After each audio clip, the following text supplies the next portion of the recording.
All right, welcome to another episode of The Block.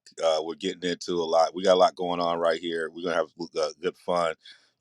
Before I get on, I got the youngin coming in the building. He just finished up his football season, so he's wrapping stuff up.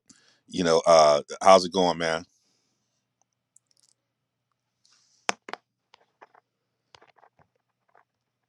On the freshman level. Today we have our last game on the varsity level, but Mm, yeah, just looking to finish the season out strong and get on to the off season. And let's see what we can build here. mhm. Let's see what we can build here at Lincoln and see what the progress we can make. And I'm just excited to see to really get back to work. Josh Pate he runs he runs his own podcast over there on 24/7 Sports Network, and he always says the word off season is a bad word because really in the sport of football is a year round sport. Like this is something that it does have a season, but development is ongoing. Like it's something that there's always something to do, and I'm just excited to get back to work and see what we can do. Yeah, and I think part of it's so interesting because as you're trying to continue to win games down the stretch, you are also trying to find those moments where you can give somebody some exposure. You're trying to get them on the field. As you say, you're trying to get those reps in practice, extra reps, because you want to start to build on those habits you've been teaching.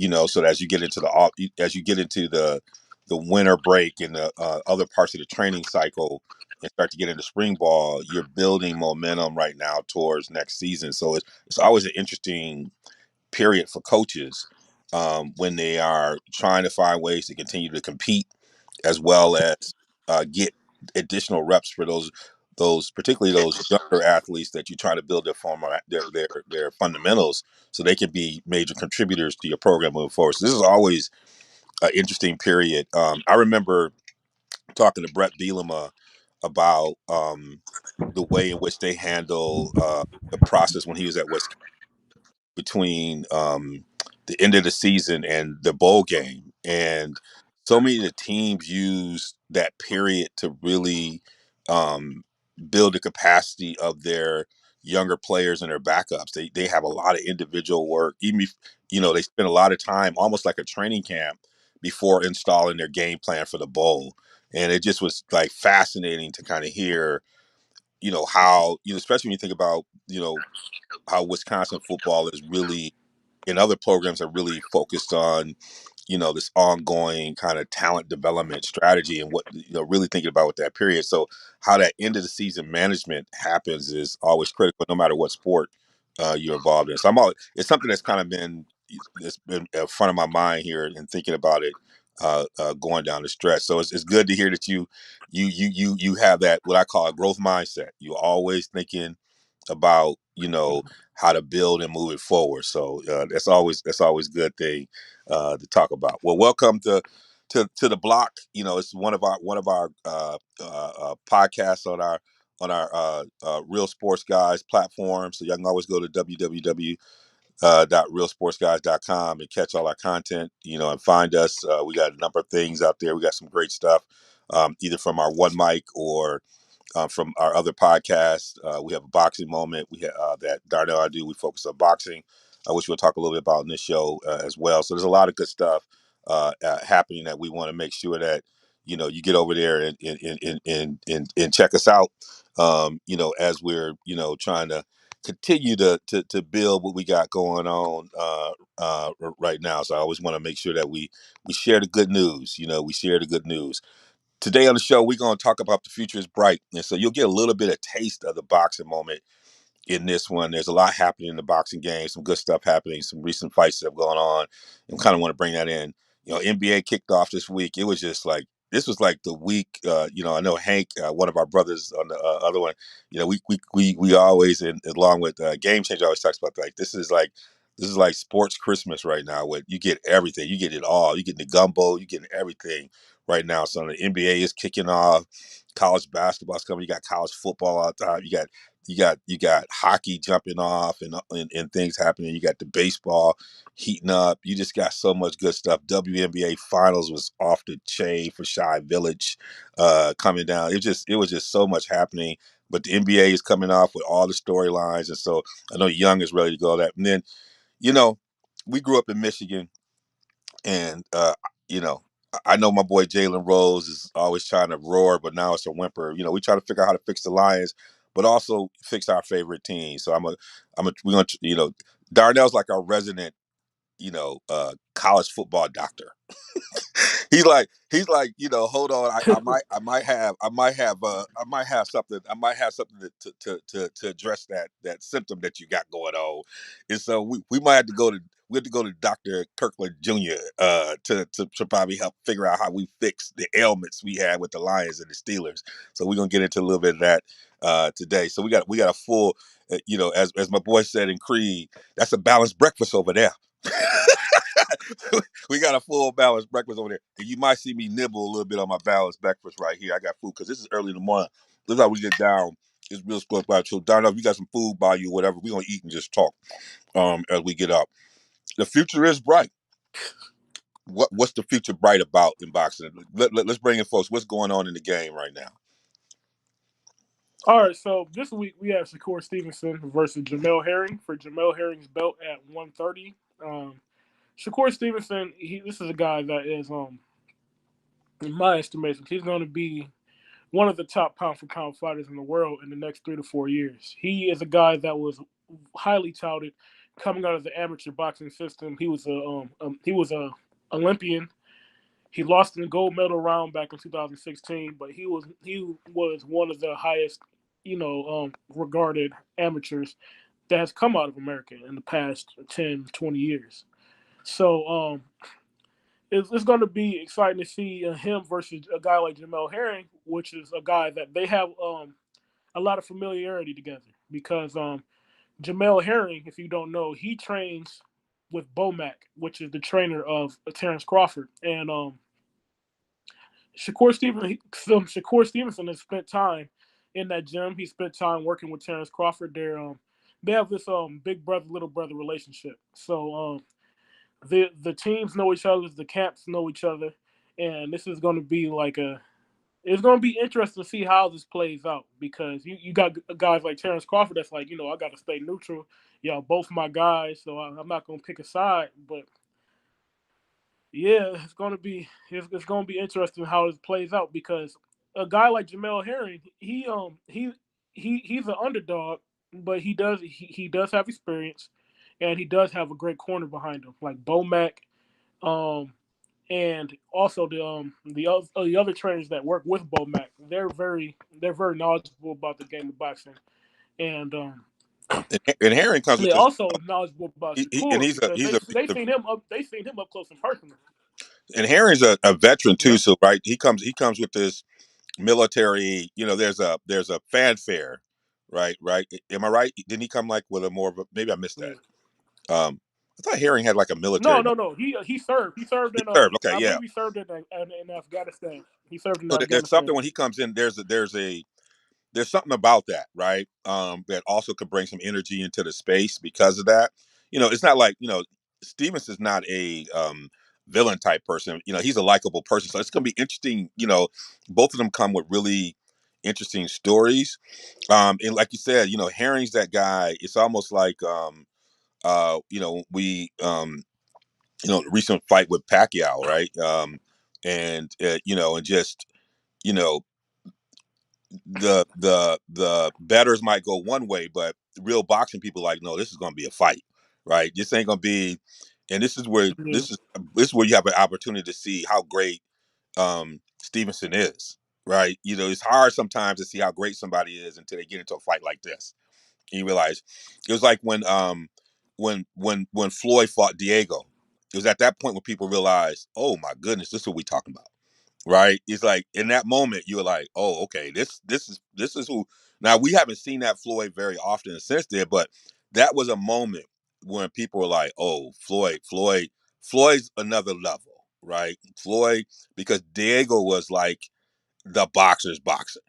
Like Diego was a cat that everybody showed up. You know, if you're looking at when Corrales was fighting, real G's was coming in the room. It was like, it's like,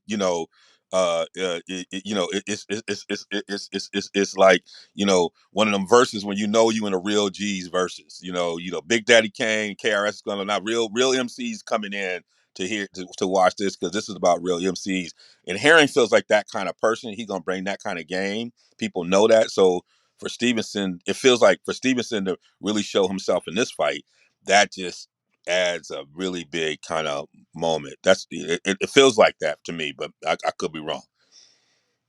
Yeah, I don't think I would compare him to Diego Corrales, but to be honest, but he he is a well respected guy. Mm-hmm. He's very likable. He's a Mm-hmm. very likable guy. He's the guy that all boxing Twitter and all the boxers, they want him to win. They want Herring to win. He's Mm-hmm. a guy. He's friends with everybody. Mm-hmm. But yeah, it's funny. But you brought up the Shakur thing with being the villain, because he's trying to be the villain in this build up, and it's looking a little corny, a little cringy, because he's Yeah, trying to do it, but it's not. It's not going over. yeah. It's like MC Hammer trying to do, when he was trying to do a different type of rap style. It's like, Hammer, we know you tough, but this ain't you. It's like, this ain't the Hammer we want to see. But he's trying to find himself, right? And he's trying to find the ways to build the fight. And he's young, and he'll find this, he'll stride and get it. But it's going to be a good fight. Mikey Garcia, and you said this, I didn't get a chance to even see the fight. Now, where is he fighting on one of these fights where they don't know how to promote fights? Because I love Mikey fight. I'm like, I don't know how I missed that fight. But so Mikey That's failed. exactly what it is. He fighting on the zone. Yeah, He the fought zone. on the What they zone, and doing, man? the zone is an app. The thing about the problem with the zone is you can't have a sporting platform that doesn't advertise. If there's no advertising strategy, nobody gonna know who is fighting, when they fighting. I heard about the fight while it was going on. I was just on Twitter and people were talking about, oh, Mikey's in trouble. And I was like, because I was like, against who? And then this dude we never heard of, he never fought in America before. He's a Spaniard, Wow. and I went ahead and rewatched the fight. And this guy, he can box. I respect it. I respect it.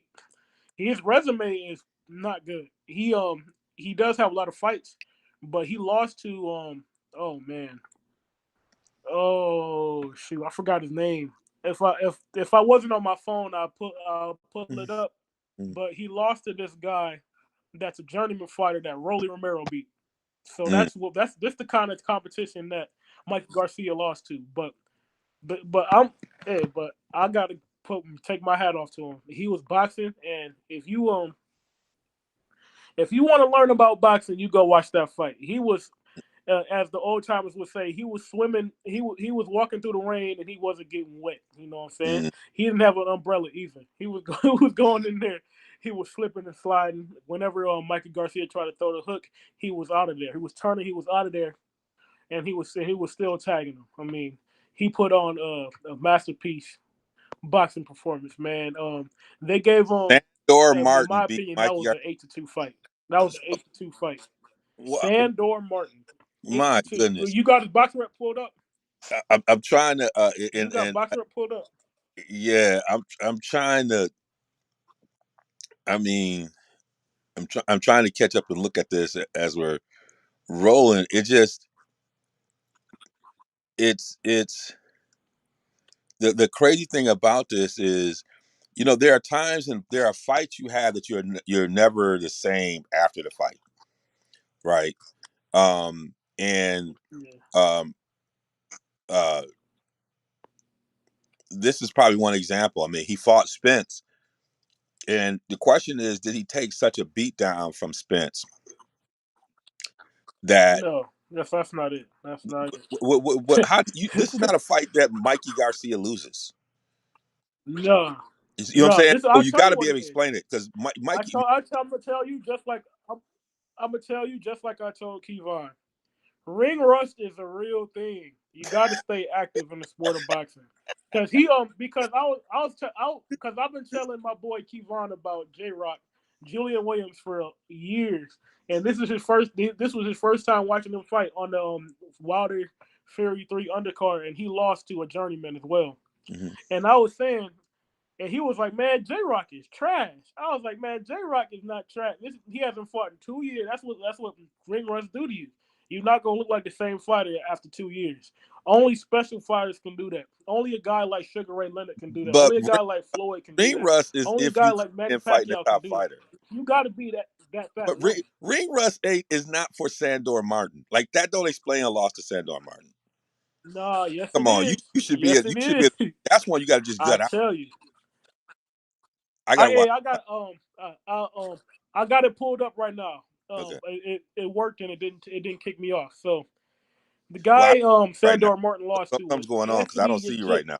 Maybe somehow you're not on the screen anymore. Anthony Yajit. You can hear me though, right? I can hear you though. You can. Yeah. He lost to Anthony Yajit, and Anthony Yajit got knocked out by Rolly. And what is that? Have you seen Rolly fight? I know they're trying to build up Rolly and Tank, but Hmm. Rolly he can punch, but he can't fight. He can't box. He can't spell box. I mean, come on now. This is the kind of level that Sandor Martin is at, man. But and he turned up, and he. This is like the kind of moments, Yeah, I'm gonna let y'all inside of something. Yesterday we played this team, Lincoln Park, and I said this before the game. I said this feels like the classic trap, the classic trap game, and Mm. it ended up being that way because this team that a winless team. We was Yep. oh man, we end up in a dogfight with a winless team. But this is kind of things that happen when you underestimate teams. Hmm. Like, and that's what happened. And this is what happened to Mikey, I believe. He goes in, oh, this guy lost to Anthony Legit. I mean, this should be my warm up fight. And if you look in recent history, it's been happening. Happened Mm. to Jared Hurd. It almost happened to Keith Thurman. Remember when Keith Thurman came back against Josecito Lopez? He Hmm. almost got stopped in that fight. Mm. That's right. Ring rust is a real thing. I've been telling y'all, and Well. that's why me, Dougie Fisher, everybody we preach. We be talking about the activity. Hmm. Activity is important in the sport. And really, if you're talking about what's wrong with boxing, what caused the downfall of boxing, I believe inactivity is killing boxing. If Right. fighters fought 3 and 4 times a year like they did back in the day, they go first of all, everybody would know the fighters because they'll be in your face, right? What do they say? Out of sight, out of Out of mind. mind. And if you got the best fighters like Terrence Crawford, the best fighters like Josh Taylor, the best fighters like what I'm saying. Hmm. When was the last time you saw Arthur Beterbiev fight? I don't remember the last time I saw Arthur Beterbiev fight. Hmm. So if we don't see him fight, we gonna forget about it. Hmm. But if we saw Terrence Crawford fight 3, 4 times a year, if we saw Errol Spence fight 4 times a year, if we saw Tank fight 3, 4 times a year, they're gonna be constantly on ESPN. They're gonna be constantly, what I'm saying, they're gonna be constantly fighting. They're gonna be constantly on Twitter with highlights and stuff. And the sport is gonna be thriving. But it's not that way. And I understand boxing is a poor man's game. So when um when the fighter's comfortable, when guys are comfortable, when they're making good money, they don't necessarily have to fight all the time. They can fight once or twice, and they're good. And that's what's going on because they're good, they're comfortable, and that's great. I mean, I'm not knocking that at all, but that's what's hurting the sport. All right. I know I'm going on a tangent right now, but Yep. we just talking. This is off the block. This is off the block. This is off the block. We doing what we need to do. Thank you. And we're talking about the future. But there's a lot going on boxing. There's a lot we could cover about boxing today. But this is a snippet. We'll get deeper into it when we Yeah. get on our boxing Yeah, I'm moment. gonna just put one thing in your mind. One thing in your mind. Put one money in their Jerron mind. Ennis is fighting next week. I'm not gonna go all the way into it, but Jerron Ennis, he's special. He's gonna be, in my opinion, in 5 years, he's the number one pound for pound fighter in the world. All right. So there's a number of ways you can That's the continue last to thing. follow us and catch us on that. Uh, we're gonna jump into on the block. We just kind of run around and hit a couple things. We're gonna get into it's NBA season. It's been a tip off and stuff like this. This week, everybody's been hot. TNT was on the block. ESPN got a new crew covering it. Basketball. The Warriors came out, took to like Lakers out the box. The Warriors trying to play coming out the box on them. Giannis let people know he for real. Don't believe the hype. We know what's going on in Brooklyn. There's a lot happening this week, but the game is going. So we thought we have some early conversations about that. So what's some of your observations here early on Yeah. in the first week in the NBA, Youngin? Man, man, Giannis been in the lab. Oh yeah. A lot of people when they win, you know what I'm saying, when they win a championship, they celebrate. They take some time off, they go chill. They earned it. They deserved it. But Giannis, you can tell Giannis been in that gym, and it just shown through preseason and the first game of the season. He showed it wasn't a fluke. His jumper, he came back with his jumper. His jumper is looking fluid. He doesn't have a hitch anymore. There's no hitch in this giddy up anymore. It's smooth.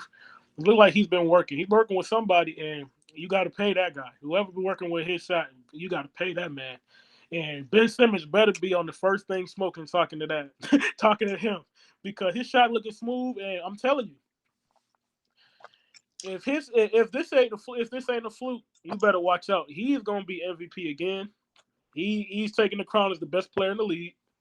And the next evolution for him, I believe, I think I said this a year or two ago, but if they start using Giannis like Tim Duncan, you put him in the mid post, he can reverse pivot, and Hmm. now he has a live dribble. He can shoot the mid range. Hmm. So you gotta come up on it. If you hitting that mid range, you gotta step up. And if you do step up, he gonna jab you. He gonna do the rocker step, and he gonna dunk on you. If you step up, and if you don't step up, he's shooting the midi. I mean, he gonna be unstoppable, and that way he can conserve energy. I know Giannis is the Energizer Bunny. Yeah. He don't get tired. It seems like, but but sometimes you got to conserve a little bit of energy. If he adds that to his game, it's good night. But Yeah. in other things, Let me comment on that real yep. quickly. I think you make some really good points before you move on to your next All point. right. Yep. One of the things I think is really important about what you just said is every time we see Giannis, it's an indictment of Ben Simmons. Like it is. And so if I'm Rich Paul, I'm hoping they block every Bucks game because every time there's a couple indictments. Is I'm gonna make my stuff happen where I'm at. I'm gonna fight through the video where Giannis was like in the middle of the finals or like whatever, saying talking about I'm dunked on. I've been embarrassed, but I'm coming right back. You know, there's a sense of Mhm. grittiness about him that is lacking in Ben and around him. Giannis has people around him, and also part of his makeup is that it's about what he gets what he needs rather than what he wants, and he's okay with that. And it's just an indictment in a way. And I know Ben don't want to show up. When they play the Nets. I think they play them tonight. I know he don't want the home crowd to boo Philly, but his inability to embrace the process. It's so the irony of it, where the process was created in Philly, that he can't embrace the process, and you see um, how Giannis over his career has dealt with public failures and can just fought through it, right? So I just wanted to make that point. I think you make it, and how it's paid off. It's only made him even better. It's iron sharpened iron, and it's like you can see. I think I heard Stephen A. or someone saying, Kobe's probably smiling, looking down on it because Giannis don't want to practice with no one. Giannis got his it's my crew, it's my crew. Like he is so Milwaukee. He's so Midwest in the way that he's rolling out on this in a way. So I did want to say, like, every time he plays, it's an indictment of Ben Simmons. It's like Johnny Cochran. you know, I'm over here if I'm Doc Rivers, I'm like Johnny Cochran. what we're hoping for Ben is what we are seeing in Milwaukee with Giannis, because we believe he can go through that same process. Like if he just says that, it's such an indictment. He can't even say it really because it's going to mess up his trade value. But even worse. Oh, the next point, and other things in the sport that I'm looking at, the Warriors gonna be dangerous. Like Oh yeah. when you get Clay back, and this is what I was saying. I was saying to Marcus during the off season. Um, I was telling him that the Ben Simmons trade would be a mistake, I believe, because they was asking for too much. They was asking for both picks. They was asking for Wiggins and they was asking for Wiseman. The Warriors they're at their best when they have strength in numbers, and you see what they're looking like now in their first game with the Lakers. They're moving the ball like they still moving the ball. And the game last night against the Clippers, you saw Steph start to turn up a little bit because his first game he was off. His shot was off. But Mm-hmm.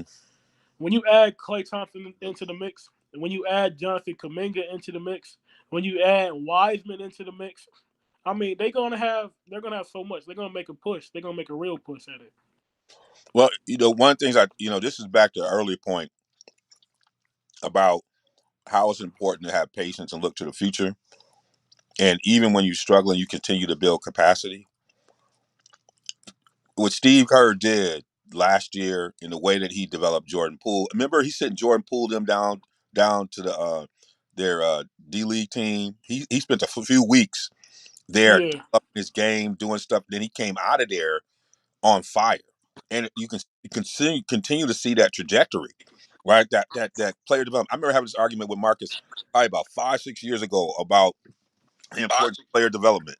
I said, obviously what San Antonio was doing, and and Marcus is great, but he had this kind of fixed mindset about talent is talent. I don't know how and I know he probably wouldn't say that now because he's a great coach, but I was like, this is the future.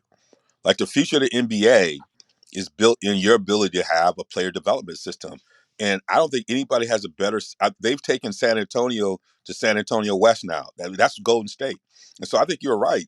It's like you don't necessarily um, give up that kind of stuff to get Ben Simmons when you got a lot of these young pieces that you can develop. That means you have confidence in your ability to develop players and get them to rise, and you can see that playing out. And you add a couple of really savvy vets in there. I mean, the way they rebuilt Wiggins to really be focused on defense. He was yeah, knocking a three down last night. Again, building their confidence, working on the mindset, having a growth mindset in terms of yeah. how you look at the players. Yeah, you gotta mention Bielitsa too. Bielitsa Yep. brings a whole different aspect because he can shoot the ball, he can put it on the floor, he can Yep. pass it, and he's big as well. So Yes. that's another key piece, I believe. Yes. Yes. So But this is. yeah, I got a couple But more rapid fire. Yeah. yeah, go ahead. Do your thing. No, I was gonna say I would. Are you done with this topic, or you want to just Yeah, keep I'm going on done. this topic a little Go bit? go with your rapid fire real quick. Whatever you got, and then we'll roll Okay, to our yeah, I final one. got two more. Yeah, I got two more, but one rapid fire. One rapid fire thing is Mm-hmm. the young fellas is balling. Mm-hmm. They're taking their next step. You see, John Morant is really coming into his own. You see, Anthony Edwards Mm-hmm. is looking absolutely phenomenal, and Cam Reddish is showing everybody in Atlanta and in the surrounding areas that you better talk to that GM because they better not trade Cam Reddish, Mm-hmm. man. You saw defense Cam Reddish was playing Luka Doncic, Yes. Cam and DeAndre Hunter.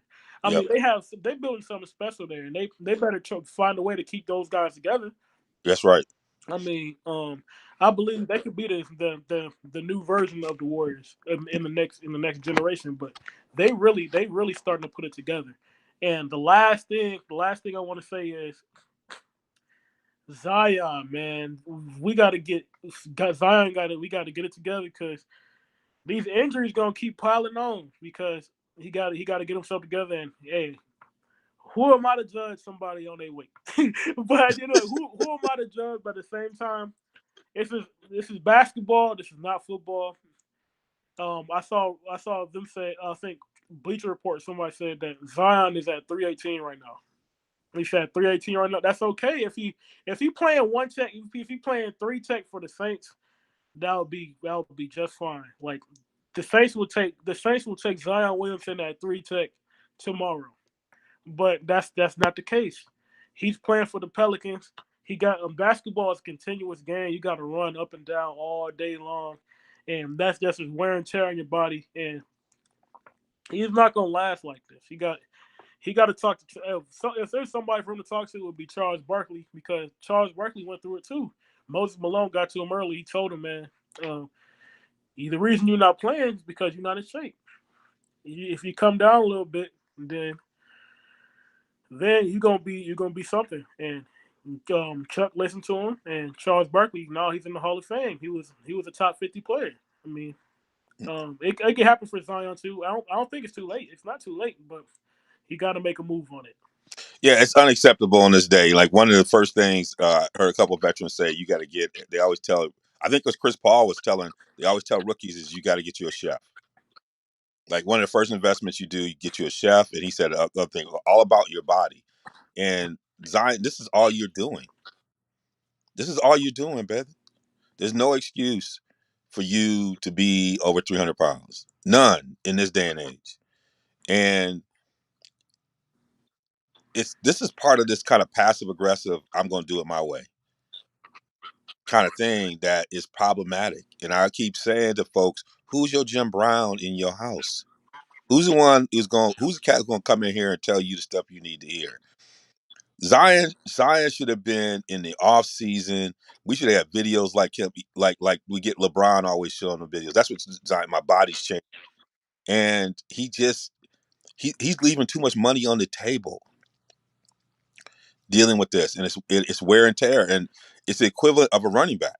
When Well, you're one a guy thing, his yeah, size, it's hmm equivalent of a running back taking a toll on you early, taking too many hits on you that you could avoid because you have the athleticism and the handle.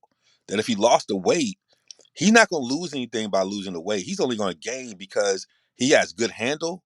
He's a point guard by nature. People don't know that, so there's so much more he can do if he allows himself to get his weight down. But this is the only business you got. So I'm so disappointed in him because I don't think he's mentally. I don't have the same issues with him that I have with Ben Simmons, where I think there's some things just about him mentally where he's not sharp. You know, if Zion was in Ben Simmons' situation, but that's he'd be showing up in Philadelphia still if he was okay and dunking on people. But it's like you got to have something about you about the way somebody around you's got to say, look, we got to be better, and I'm not sure who that is. You can't make but that that's much what money. I but that's what I was gonna say, Yeah, because go ahead. it could be something mentally there, because Yeah. if you because this isn't a new thing. They've been trying to people been telling them this for the last 2 years. And so he could be trying. He could be just not succeeding. He could have a problem. I mean, you got to think NBA players, especially in the offseason, but during the season too, they have so much time on their hands. Like Mm-hmm. there's a lot of idle time, and a lot of idle time can get you into trouble. I mean, you like me personally, I know I'm at my best when I'm busy, Mm-hmm. and but when you have a lot of free time, it could you can run into problems, That's why you and turn I that think that over could to be a somebody big sign. else, right? You turn that over to somebody else to handle for you. Like you control me, so you control everything I eat. You control everything. Like when you make as much money as he has, you control everybody. You control everything that goes in my mouth, and that's what Chris Paul has. That's what most of these guys have. Zion should have the same thing, right? And so he knows he's got to execute that because when you don't have control, then put it in somebody else's hands, right? Don't worry about that. Those meals just show up. You just eat what's in front of you, and you get to the gym. Like you have to build in those mechanisms so that it doesn't come down to you making right. We got to figure out. I think he's gonna get there. I have more confidence in him to get it right at some point because he's ultra competitive and he's not gonna like sitting on the sidelines. Um, so I got a feeling he's gonna get Mhm. it right. All right, let's pivot to fix how you want to fix your Lions, man. Mhm. Before we get down here down the stretch. Man, so when I came up with this topic, I was saying fix the how. So pretty much, this is more of a college football, um, more of a college football kind of thing. Um, what draft eligible players are you looking at that kind of caught your eye, that impressed you, that you want on your favorite team. Like I said, fix my Lions because the Lions they looking like they could be an 0-17 team, man. They they struggling mighty. They was in a couple close games, but this last game was something else. It was just something else. But if I'm the Lions, I'm gonna start it off. If I'm the Lions, I'm not going quarterback. Everybody's saying quarterback, but I think this group of quarterbacks is not that good in my opinion. If I'm the Lions, I go build a house, and I go continue to build the house for whoever's gonna end up playing quarterback in the future. But you got to make a decision. Do you want to go offense? Do you want to go defense? If I want to go defense, I'm going to pick right away. I'm going to go Kayvon Thibodeau, or I really like Kyle Hamilton out of Notre Dame. But yeah, you still got Stingley there. But I'm going one of those three right away if I'm at the top of the draft for the Lions. But if I decide I want to go on the offensive end of the spectrum, I trade out. Of my opinion, I trade out because I want to get multiple picks so I can possibly get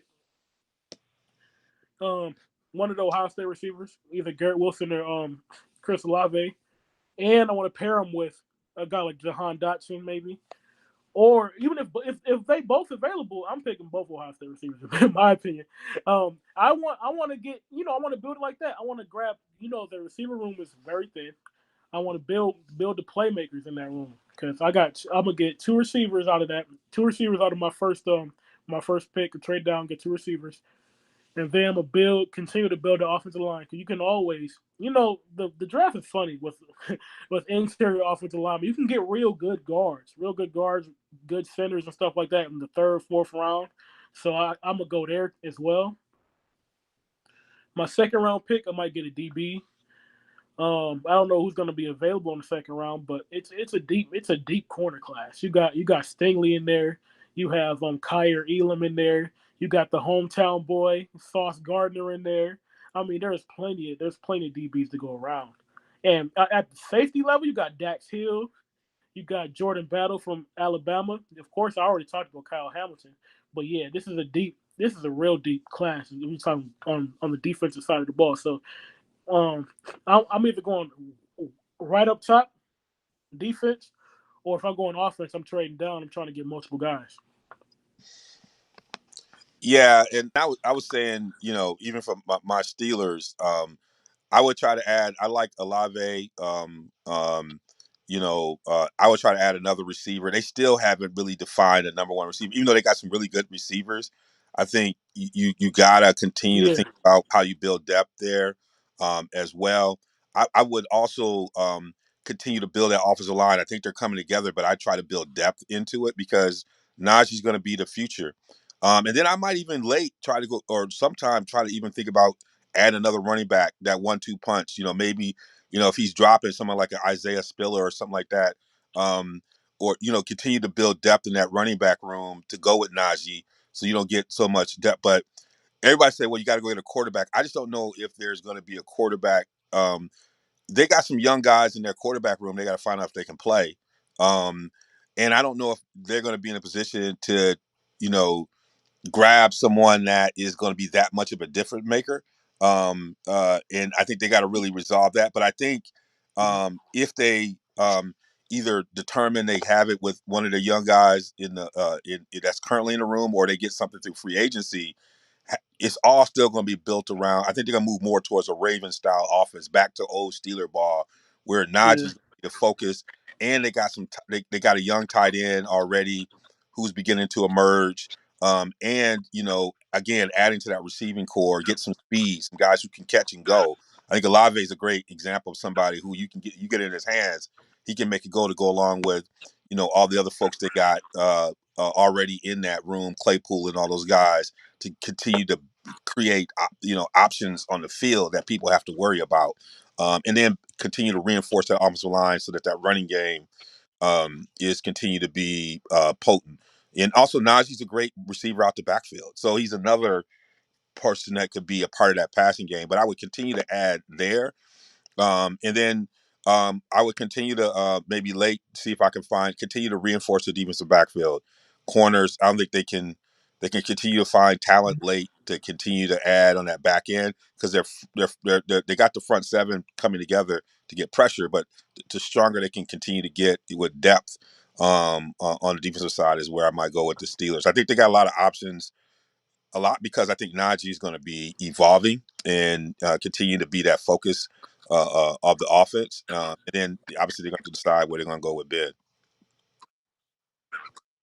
Yeah, yeah, yeah. Yeah, you mentioned the quarterback thing, but one thing I'd say if I was the Steelers is, are any of the quarterbacks in this draft better than Dwayne Haskins? That's what I'm saying.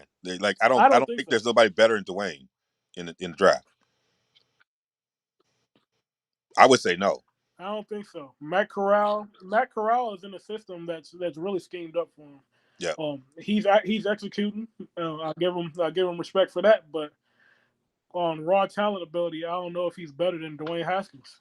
no. And you got Dwayne, kind of like what they did in New Orleans. Dwayne's had a chance to just sit and watch how you comport yourself. He's got a chance to be around. There's a lot more mentorship probably happening in that locker room for him. Even somebody like Dobbs, who is, Dobbs is like, what, damn near a 4.0 student at Tennessee. Yeah. Great, and I liked him as a quarterback at Tennessee, but that quarterback room I think is much more stable in that organization. You have opportunity for him to just sit and figure out how to comport himself. I go with the Mhm. young cat. I go with it. He got the arm, he got all the talent. And what's the yeah? Well, And what's the Steelers' record right now? what are we at? The Steelers are at what? Was it 3-3? Are we? I have Oh, to, 3-3. it must be, or they're near 500, or maybe a little bit. I think they're right in at 3-3. I, Okay, so they're looking at probably oh well projecting. We're not for sure right now. We probably projecting 14 between like 11 and 14 probably the pick, yeah, yeah. So first round I'm pick figuring they'll be maybe about mid round. So I mean, they could take a chance on a, mid round pick. yeah. And I think it, like you said, the receiving core is so deep. You can get one of these top receivers, Yeah. probably in that range again, giving you more weapons with whoever you go with. Um, and if there is a quarterback to go after, maybe that's something you can get, a second round pick on it. But I think you can build around and see Haskins as your future. Now you have the ability to, and you can be favorable even in the contract negotiations. Even though he might, even as he's transferring to a new contract, he still has to prove himself. So you still he can't be looking for the kind of deal that somebody would normally get on a second contract. So you almost Mhm. could get a rookie plus deal with Dwayne if you were trying to work with him because he doesn't have a lot of leverage in the marketplace at this point. And you can also go DB too. Yep. Like I was thinking about that essentially while you're talking. Yep. Can you imagine a defensive backfield with Maker and Dax Hill? Mm, These guys can both play deep. They can both come down. They mm, can hit. They both can hit. They can both cover. They can both cover in man coverage. They mm. can come down and play flat corner. They can do. You can do so much. That opens up your whole defense as far as the amount of coverages that you can play if you have both of them on the field. I mean that Yeah, and that's that's one strategy. Go that's strength something on special. strength, I and think. you make your strength even stronger. Right. That's one. Make your defense so dominant Yeah. that whatever you decide on offense, you got coverage because you got so much. You got you back to your old Steeler defense where people just have struggling even scoring. So your offense has always got chances, or maybe playing with a short field. So that's another strategy that they could go with Mhm. right there. Well, see y'all hearing it. We got the doc over here. He trying to fix us a little bit and get us going. Uh, this has been great, man. We're gonna come back at it. We both got to get back into our day. But this is great for y'all spending time on the block again.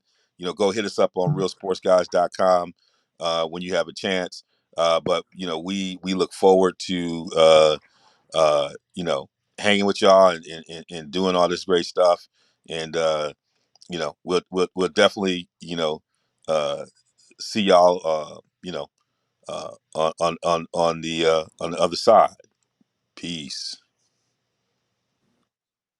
So